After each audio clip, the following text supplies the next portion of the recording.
Tai Sui card 2026. Dumating na ang Tai Sui card. Kung meron kayo 2025 na Tai Sui card, itago nyo na lang ha. Huwag nyo itapon. Palitan nyo ng 2026 na Tai Sui card. Ano ibig sabihin? Mamaya may tatanong na naman. Ano ibig sabihin Tai Sui?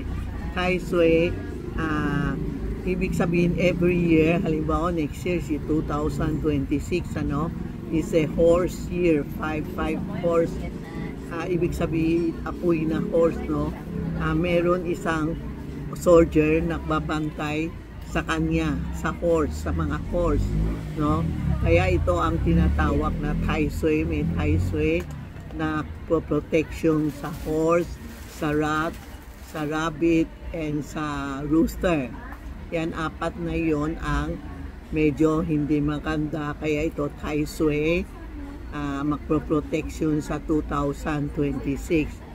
Isa lang ito, paliktaran lang pinapakita ko. Baka tatanong, bakit dalawa bibili ko? Isa lang po. Ibig sabihin, paliktaran siya. Protection sa iyo. Pag bumili ka, lalagay niyo sa wallet or sa bag or sa mesa o sa kotse, lahat pwede. Mura-mura lang.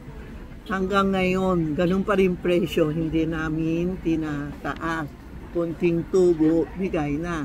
Ito ang Tai Sui sa 2026. Maraming Tai Sui, parang alam ko 360 plus ang Tai Sui. Every year nagpapalit. Ito ngayon, may pangalan yan eh. Kaya titingnan nyo baka bumili ka ng ibang Tai Sui baka last year na Tai Sui. Kasi iba nagbebenta, yung luma, pinakita sa amin. Sabi ko, wag kayo bumili ng luma, tandaan nyo itong mukha niya. O, yan ganito, ito ang Tai Sui. Yun last year, wala na, baka magalit, malito ang mga customer pag linabas ko last year na Tai Sui, ito ang Tai Sui card na kailangan natin for protection sa horse. Next year, horse. Ang kaaway ng horse is rat. Kaya rat ang tinamaan din, and rabbit and rooster. Alam ko itong apat ang hindi maganda.